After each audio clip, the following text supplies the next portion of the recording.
The quicker we come to the realization of the truth about the silver market, the better off we will be.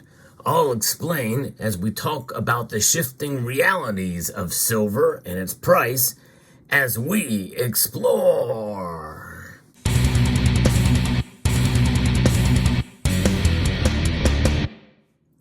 I've been watching silver for a long time. I remember back when you could buy it for under $4 an ounce. And I also remember when silver got up to $50 an ounce, or very, very close to it. There was a lot of hype back then. That's really just before things exploded on social media with regards to the silver market. And ever since then, there's been a plethora of viewpoints and expectations and hopes and dreams shattered right before our very eyes. And this is why I like to try to come to the silver market and my presentation of it to you from a more balanced point of view.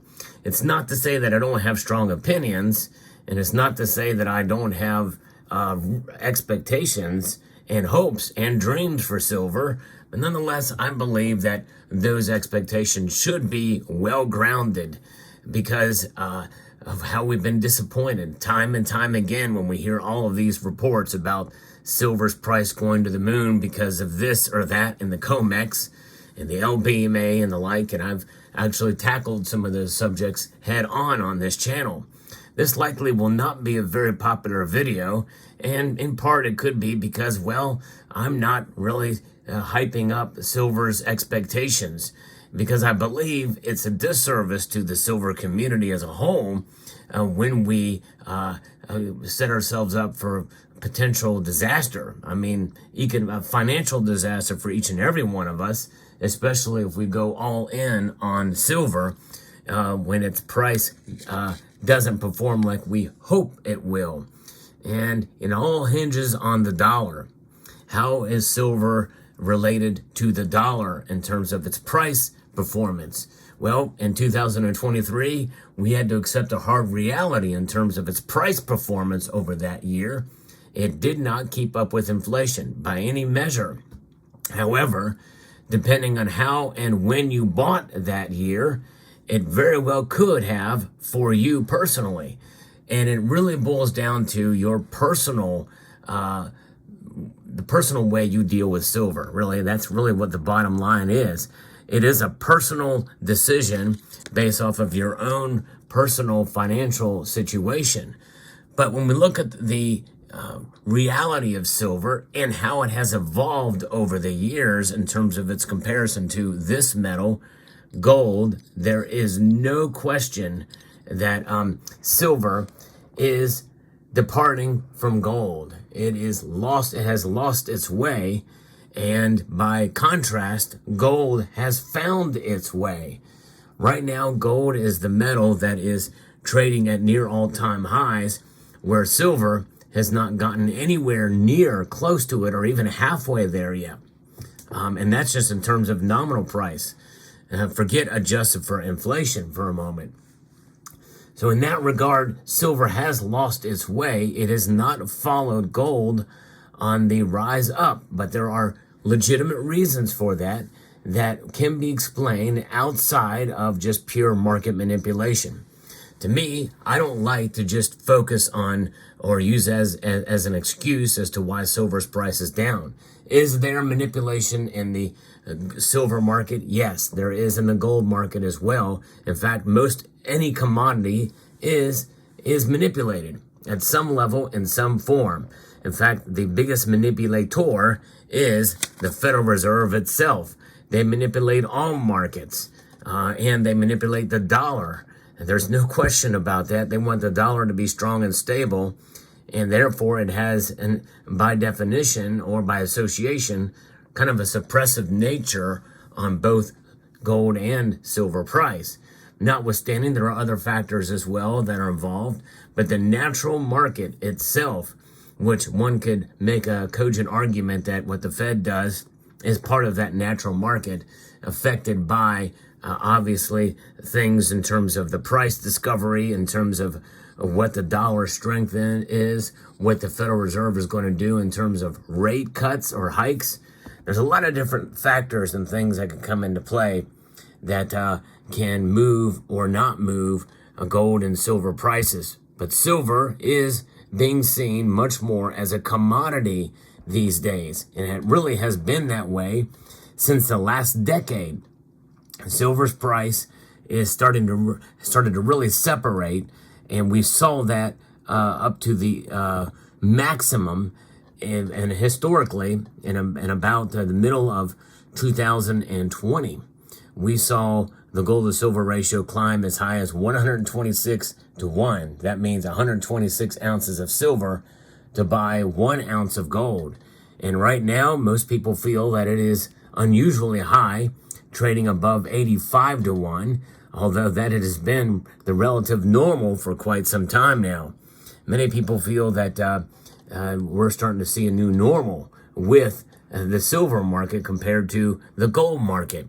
There's no question that now more than ever before, silver is seen more as a commodity that trades like most any other commodities out there, and some of that is affecting and separating from the gold market. In fact, it is becoming increasingly common to see the metals trade in exact opposite directions. As I record this video, that's happening right now. But by the time you see this video, that could be happening in the opposite direction, or they may be running in tandem. But there's more separation happening more frequently, which has caused the gold to silver ratio to widen. And gold is, without a doubt, much more stable in terms of its price performance. And people get all giddy when the price of silver goes up and gold remains the same, or maybe climbs very, very slightly in comparison, or at sometimes maybe even falling. But that's much more rare these days. In reality, silver has lost its way compared to gold. There is a lot of silver out there. There are deficits in some aspects of the supply chain. Some of those holes can be filled with recycling and increased mining in any given point in time, which is what they're projecting for this current year. But regardless, there is action and there's boredom in the silver market. And that is being reflected in less interest in the ETF space. And that is something that is going to affect the price of silver negatively. There has been a lot more physical holders of silver in the last couple of years. That has been very encouraging to see more people actually stack physical bullion. But we are now at a time where inflation is hot. It is hot now. Even the official numbers really don't reflect what's going on. And when we take a look at the consumer price index, down, but the producer price index is up and falling at a much less rate. And so therefore, it is affecting the price, because the Federal Reserve is likely going to keep rates where they are now. They're not going to raise them. There's no question about that, but they're not going to lower them anytime soon. So when they actually do, by that time occurs, I'm starting to actually personally doubt that silver's price is going to really reflect that when they start to lower rates. I think gold may climb a bit, but silver may not climb as much as we think it should during that time. You have to also keep in mind that the industrial demand for the metal is going to be contingent on economic health in any given sector of the economy, at any given sector geographically around the world. What about this demand for silver for electronics, for photovoltaics and the like? What's the projected demand for EVs? That is all being called into question right now. EV was supposed to be the future, but right now it's not looking so good. What about substitution for other things other than silver, given some of these things that could occur? And what about increased demand in other areas, like in photovoltaics?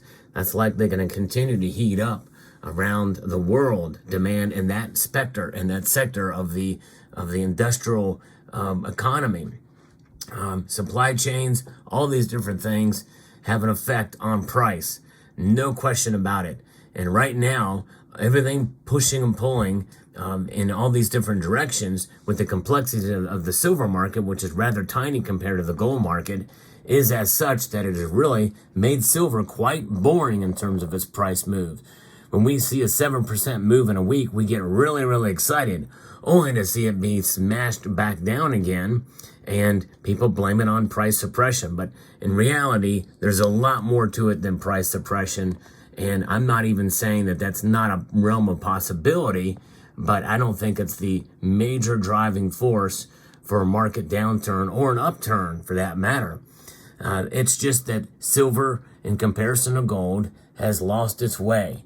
But that happening does not mean that silver is not a metal that you should ignore, or you should not consider, or you should, sell. I believe it's a metal that will, in turn, preserve your wealth. That has been the long-standing factor, but it's taking a lot more time, I think, for it to bear that out to be the case than it has in the past.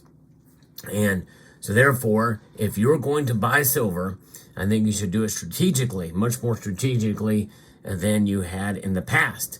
Utilize dollar cost averaging at the least, and enhance that method by buying more when the price is low and buying less and not at all when the price spikes up like it did last week. I think a 7% move was probably a good time not to buy. I've said that many times on this channel, that when the price spikes up dramatically, that's the time I'm not going to be buying silver. No question about that.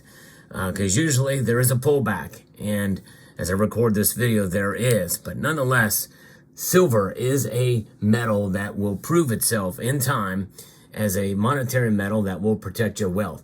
Those attributes are still there, but it has a dual role, so you have to look at it as a commodity as well too. Being real about silver is the best way to approach it in terms of attitude moving forward from here on out. So I hope you found this video encouraging, insightful, and educational, and I'm hoping it was inspiring in some way as well. I'd like to extend a multitude of gratitude to each and every one of you for taking the time to watch, and to encourage you to please rate, share, comment, and subscribe.